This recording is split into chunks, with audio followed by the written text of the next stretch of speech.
What's up guys? In today's video we're going to continue on the Gatsby.js tutorials and we're going to start looking at some source plugins and GraphQL. So let's go ahead and jump on into this.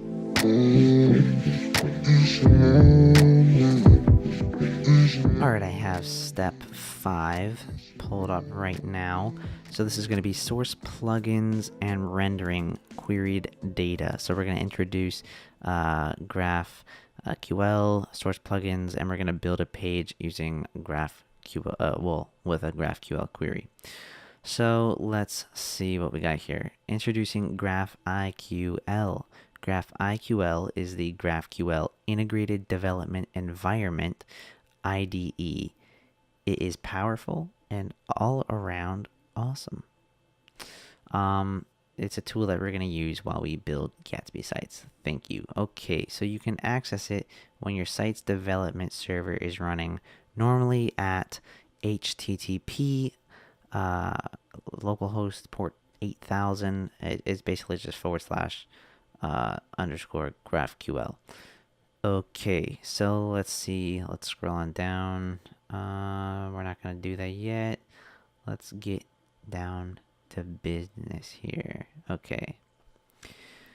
So, what is the first step? Source plugins. Data in Gatsby can come from anywhere. APIs, databases, CMSs, local files, etc. Source plugins fetch data from their source, e.g. the file system. Source plugin knows how to fetch data from the file system. The WordPress plugin knows how to fetch data from the WordPress API. So we're going to add Gatsby source file systems and explore how it works. So we don't have any project set up here. I don't think we're using anything that we already had. Well, maybe we are. It looks like we are. All right, so let's go ahead and grab basically our last project. Let me pull that up here. I'll paste this in over here so we can see it.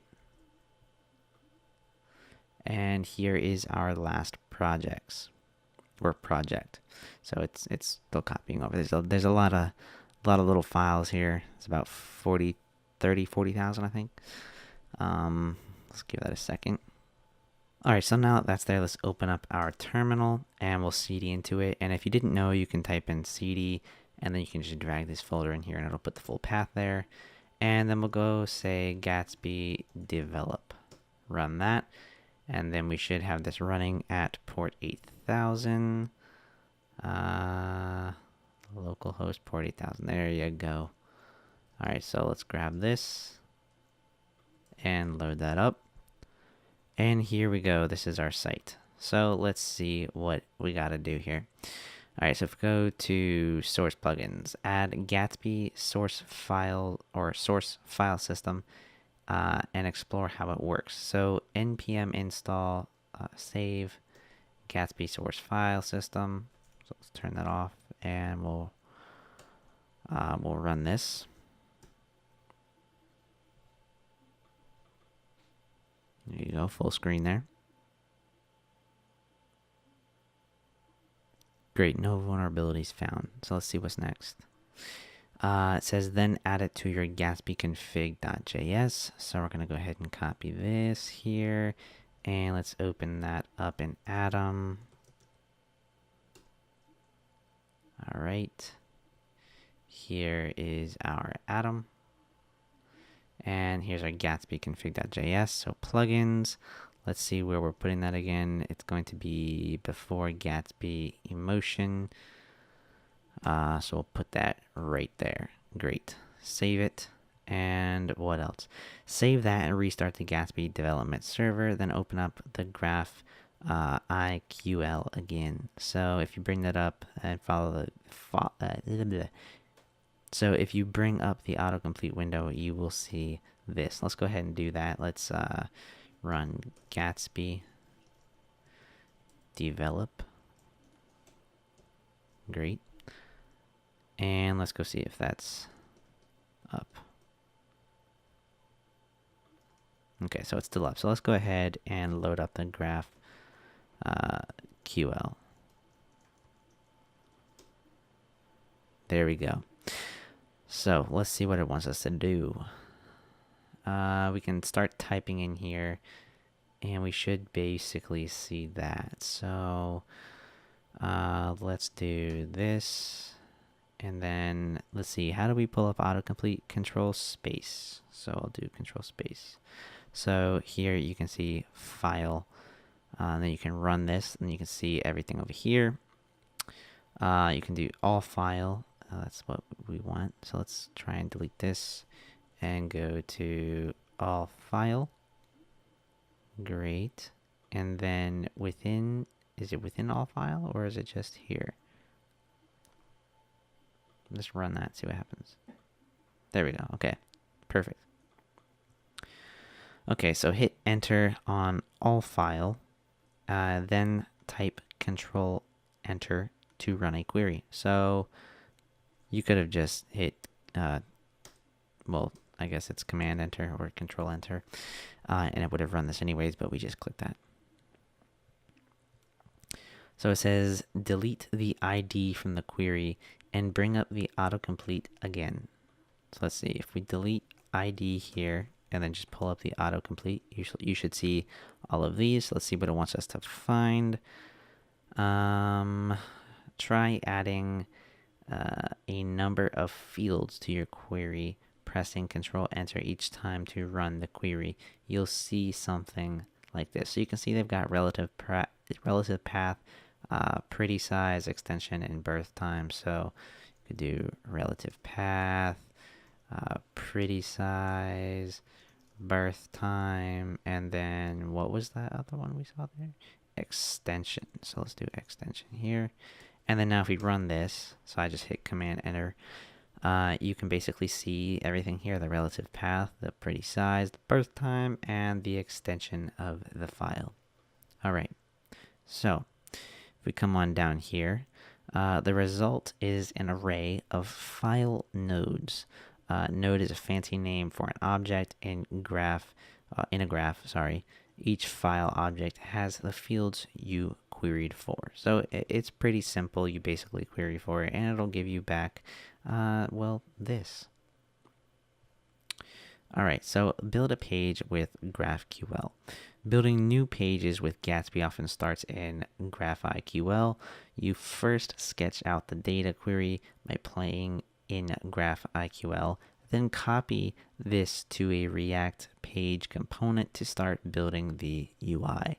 So it says create a new file at source pages, and we're going to call this myfiles.js with the all file graph query we just created. So I'm going to copy all of this here. So this is basically everything that we just did right here. It's just the order is a little different here because we didn't type it in exactly the same as they did. So anyways, let's go ahead and pull that up in Atom, source pages, create a file called my-files.js and paste that in. And it says the console.log data line is highlighted above. It's often helpful when creating a new component to console out the data you're going to get from GraphQL so you can explore the data in your browser console while building the UI. So let's go ahead and visit that page. Let's open this up in another tab. So we'll do localhost port 8000. And then let's do / my files. And let's pull up the console here. So if you pull up the console, we'll see object, all file, edges, and each node here. And each node basically has the birth time, extension, pretty size, and relative path. So let's jump back over here. And that is exactly what this looked like. So we're getting an array of all of our data there. Okay, so the shape of the data matches the shape of the GraphQL query. Add some code to your component to print out the file data. So let's just go ahead and copy all of this. It's nothing too crazy. Nothing else is changing. This is just some HTML to lay this out with. Let's go back here and we'll stick this right inside where hello world is. Save that. And now if we go back to the page, it should look just like this, giving us all of that data. And there you go. Here's the relative path for every file, the pretty size, again, the extension, and the birth time. So this was created last week when we did this video. This was created 2 minutes ago. Okay. So that's really it. That's just going to be the little intro to taking a look at GraphQL. So I would suggest going through here and definitely just playing around with some of this stuff. See what else you can find here. I mean, there's a bunch of different things you can add in that you can use. You can even do like the absolute path and run that. You see there's no children in it. But if there was, it would give it to you in an array.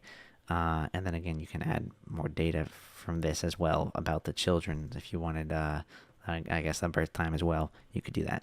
Alright guys, that's going to be it for this video. I hope you learned something. Make sure you go ahead and play around with that GraphQL because we will be using this in the future quite a bit. Anyways, if you like this video, give it a thumbs up. If it helped you and you haven't already, hit that subscribe button. And if you like the content that I'm creating on this channel, head on over to my Patreon account at patreon.com/ZacharyRNewton, where you can help support this channel and help me create better videos every week. Until then, I'll see you guys in the next one.